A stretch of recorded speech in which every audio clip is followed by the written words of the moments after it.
वन्दे देव उमांपते सुरगुरं वन्दे जगत्कारणं वन्दे पन्नकभूषणं मृगद्रहं वन्दे पशूनां पतिं वन्दे सूर्यशशाङ्कवन्दिनयनं वन्दे मुकुन्दं प्रियां वन्दे भक्तजनार्तश्रियं वन्दे शिवं शङ्करः बोलो शंकर भगवान की जय। वामपति महादेव की जय। नारद जी का तप करना और इंद्र द्वारा कामदेव को भेजना और कामदेव का असफल होकर लौटना। दूसरा अध्याय। ऋषिगणों के ऐसे वचनों को सुनकर परम पौराणिक सूत जी महाराज अत्यंत प्रसन्न हुए और बोले कि हे ऋषिगणों, जो प्रश्न इस समय मुझसे आपने किया है, यही प्रश्न एक समय नारद जी ने पितामह ब्रह्मा जी के सन्मुख किया था और देवर्षि नारद जी को जो कुछ ब्रह्मा जी ने बताया था वही सब मैं आपके सामने कहता हूँ। हे ब्राह्मण देवताओं, बहुत समय पहले एक दिन की बात है कि देवर्षि नारद जी तप करने के लिए हिमालय पर्वत पर जा पहुँचे और गंगा जी के तट पर एक सुंदर स्वच्छ स्थान देखकर दीर्घ तप करने के लिए अपना वहाँ पर आसन लगाया। जब बहुत समय तप करते हो गया, तब उस समय इंद्रलोक के स्वामी श्री इंद्रदेव बहुत ही चिंता में पड़ गए और अपने में विचार करने लगे कि देवर्षि शायद जो है ये नारद जी जो है इसलिए तपस्या कर रहे हैं कि ये मेरे सिंहासन को हड़प लें और दीर्घ तप करने के लिए मुझको अपने सिंहासन की रक्षा के लिए कोई विचार करना चाहिए, अन्यथा मेरा यह सिंहासन देवर्षि नारद छीन लेंगे। इंद्रदेव ने उसी समय कामदेव की सहायता का वचन लिया और उन्होंने कहा कि हे कामदेव, मैं तुम्हारी सहायता से आज तक कितनों का अहंकार जो है वो नष्ट कर चुका हूँ। इस समय भी मुझे एक कार्य के लिए तुम्हारी आवश्यकता है। देवर्षि नारद इस समय हिमाचल के आंचल में दीर्घ तप में वो जो लीन है और वे मेरे राज्य को छीन लेने का प्रयास कर रहे हैं। अतः तुम मेरे लिए हिमालय पर्वत पर जाकर देवर्षि नारद जी के दीर्घ तप में विघ्न पैदा करो और उसको नष्ट कर दो, जिससे उनका दीर्घ तप पूरा न हो सके। तो देवराज इंद्र की बात सुनकर कामदेव ने अपनी सेना को तैयार किया। सेना सहित कामदेव जी देवर्षि नारद जी के आस्थान को प्रस्थान करने लगे। जब कामदेव नारद जी के पास पहुँचे तो उन्होंने नारद जी को उग्र तप में लीन देखा। तब तो कामदेव ने अपनी सेना तथा सहायक सजो सामान से वहाँ पर एक बहुत ही सुंदर उपवन का निर्माण किया, जिससे शीतल सुगंध समीर बहने वाली पंछी मीठी मीठी वाणी में बोलने लगे। फिर काम कला में अत्यंत प्रवीण अप्सरा और कामवर्धक हाव भाव प्रदर्शित करने लगे और गीता का ज्ञान करने लगे। परंतु देवर्षि नारद जी की समाधि में किसी प्रकार का जो है कोई व्यवधान नहीं पड़ा। वे पूर्वतः की भांति ही अपनी तपस्या में लीन हो रहे और इसमें देवर्षि नारद जी भी कोई महिमा इनकी नहीं थी, क्योंकि उक्त स्थान वही स्थान था जहाँ पर भगवान शंकर जी के तप करने को भंग करने के लिए पहले एक बार कामदेव वहाँ पर आए थे तथा क्रोध में आकर शंकर जी ने कामदेव को भस्म कर दिया था और फिर रति वियोग के कारण कामदेव को पुनः जीवित कर दिया था तथा कहा था कि भविष्य में इस निर्मल स्थान पर कामदेव का कोई भी अस्त्र शस्त्र नहीं चल पाएगा, यहाँ से हमेशा असफल होकर ही रहेगा। देवर्षि नारद जी भगवान शंकर की कृपा के कारण तप में पड़ने वाले उस विघ्न से बच गए और कामदेव उनके दीर्घ तप को भंग न कर सका। जब इंद्र की सभा में जाकर कामदेव ने अपने असफल होने की बात बताई तो इंद्रदेव बड़े निराश हुए और वे भगवान शंकर जी के प्रताप को न समझ सका और देवर्षि नारद की अखंड तपस्या पर अपना महान आश्चर्य प्रकट करने लगे तथा उनकी प्रशंसा करने लगे। इधर नारद जी जब अपनी तपस्या को पूर्ण कर चुके तो कामदेव पर विजय पाने के कारण उनको महान गर्व उत्पन्न हुआ। तब नारद जी ने अपने अभिमान के सहित भगवान शंकर जी के पास वहाँ पर पहुँचे और अपनी कामदेव पर विजय पाने की बात को बड़े अभिमान के साथ भगवान शंकर को बताया। भगवान शंकर देवर्षि नारद की बात को सुनकर मन ही मन मुस्कुराने लगे और फिर उन्होंने श्री नारद जी से कहा कि ऋषिराज, आप धन्य है कि जो आपने कामदेव पर विजय पाई, परंतु आप इतनी इस विजयश्री को किसी से कहेगा नहीं, विशेषतः विष्णु जी से उनके द्वारा पूछने पर भी उन्हें न सुनाइए। तब श्री सूर्य महाराज बोले कि हे ब्राह्मण देवताओं, भगवान शंकर के ऐसे वचन देवर्षि नारद को कर्णप्रिय हुए, जबकि श्री भगवान शंकर ने तो श्री नारद जी के कल्याण हेतु ऐसी शिक्षा दी थी, ऐसी सीख दी थी, लेकिन श्री नारद जी उसको गलत समझ बैठे और देवर्षि नारद श्री भगवान शंकर के पास से सृष्टि रचयिता श्री ब्रह्मा जी के पास पहुँचे तथा वहाँ पर भी बड़े अभिमान के साथ कामदेव पर विजय पाने की सफलता का व्याख्यान किया।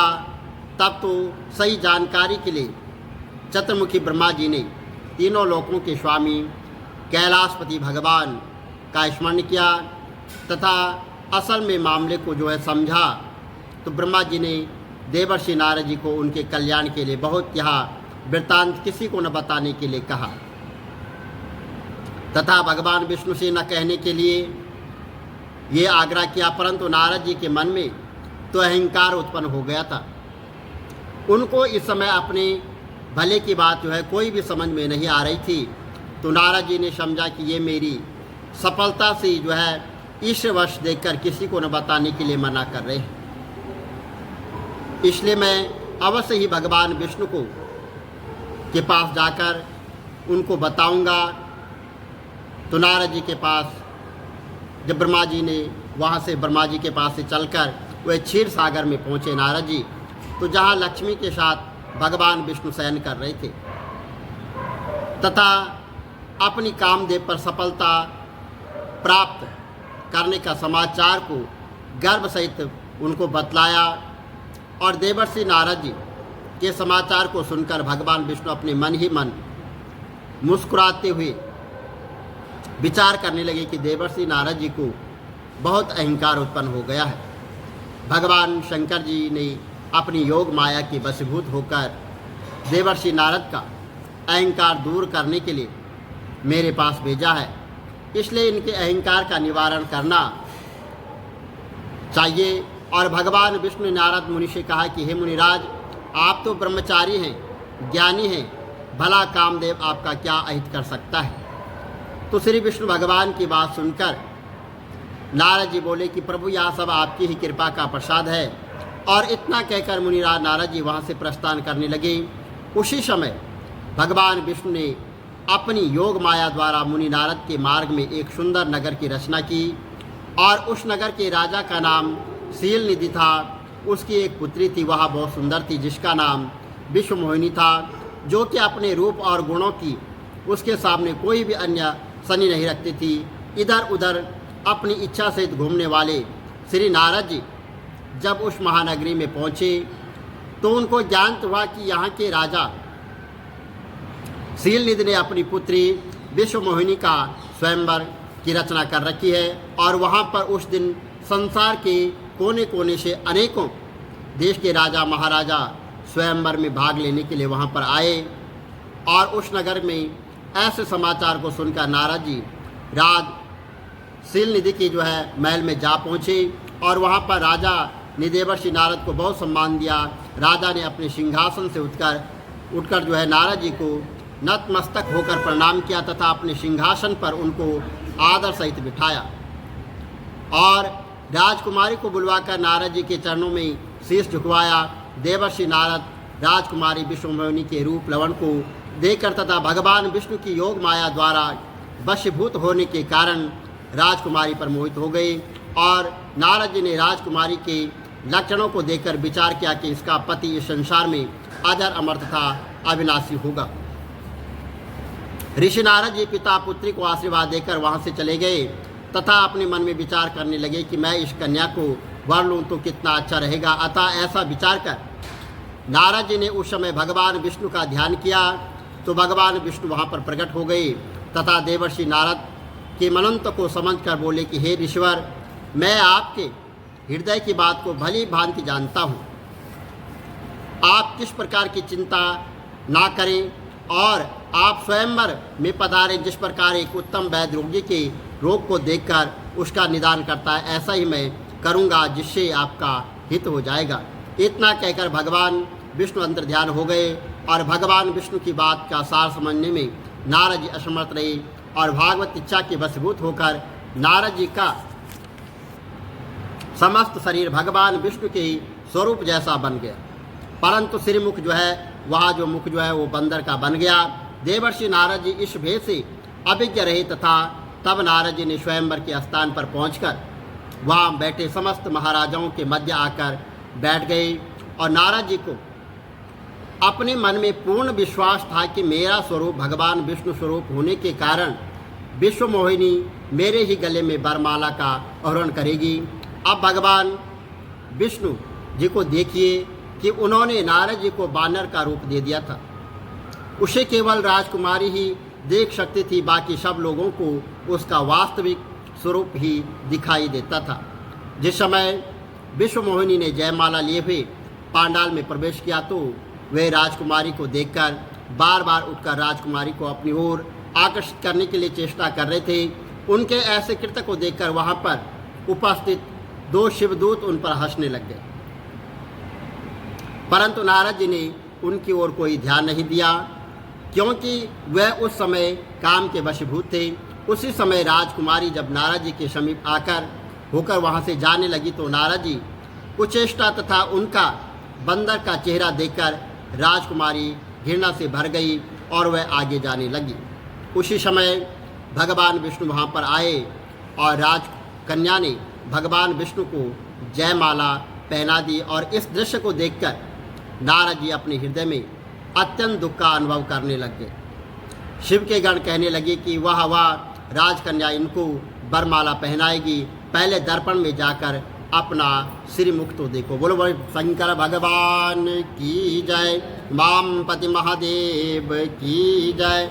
श्री कमल नेत्र कटे पीतम्बर अधर मुरली गिरधरम, मुकुट कुंडल कर लुट किया श्याम रे राधे वरम। श्री कूल यमुना धेनु आगे सकल गोपियन के मन हरम, पीतवस्त्र गरुड़ वाहन चरण शुक नित सागरम, करत केल कलोल निस्तिन कुंज भवन उजागरम, अजर अमर अडोल निशल पुरुषोत्तम अपरापरम। दीननाथ दयाल गिरधर कंस हिरणाकुशहरम, गल फूल माल विशाल लोचन अधिक सुंदर केशवम। वंशीधर वसुदेव चायो वाल चलो श्री वामनम, जल डूबते गजरा कलीनो लंका चेजो रावणम। सप्तदीप नव खंड 14 भवन कीनो एक पदम, द्रौपदी की लाज राखी कहाँ लो उपमा करण। दीननाथ दयाल पूरण करुणमय करुणा करम, कविदत्त दास विलास निस्तिन नाम जप नित नागरम। प्रथम गुरु के यस्य ज्ञान प्रकाशितम, आदि विष्णु जुगादि ब्रह्मा सेवते शिव शंकरम। श्री कृष्ण केशव कृष्ण केशव केशवम, श्री राम रघुवर राम रघुवर राम रघुवर राघवम। श्री राम कृष्ण गोविंद माधव वासुदेव श्री वामनम, मात्य कचवाराह नरसिंह पाई रघुपति पावनम। मथुरा में केशव ब्राजे गोकुल बाल मुकंद जी, श्री वृंदावन में मदन मोहन गोपीनाथ गोविंद जी। धन्य मथुरा धन्य गोकुल जहाँ श्रीपति अवतारे, धन्य यमुना नीर निर्मल ग्वाल बाल शकावरे, नवनीत नागर कृत निरंतर हे विचार मन मोहितम, कालादि तट करत्र क्रीडा बाल अद्भुत सुंदरम, ग्वाल बाल सब शक विराज संग राधे भामिनी, बंशी बट दट निकट यमुना मूल किटेर सुहावनी, भज राधे विष रघुवंश उत्तम परम राजकुमार जी, सीता के पति भक्तन के गति जगत प्राणी आधार जी। जनक राजा पनक राखी धनुष बाण चढ़ावही, सती सीता नाम जाके श्री रामचंद्र प्रणामहि, जन्म मथुरा केल गोकुल नंद के हृदय नंदनम, बाल लीला पतित पावन देव के वसुदेवकम, श्री कृष्ण कलिमल हरण जाके जो भजे हरि चरण को, भक्ति अपनी देव माधव भव सागर के तरण को, जगन्ना जगदीश स्वामी श्री बद्रीनाथ विशंबरम, द्वारिका के नाथ श्रीपति केशवम प्रणावयम, श्री कृष्ण अष्टपद पढ़त निस्तिन विष्णु लोक सगतम, श्री गुरु रामानंद स्वामी कविदत्त दास समाप्तवम, श्री कमल नेत्र समाप्तवम। शंकर भगवान की जय, विष्णु भगवान की जय।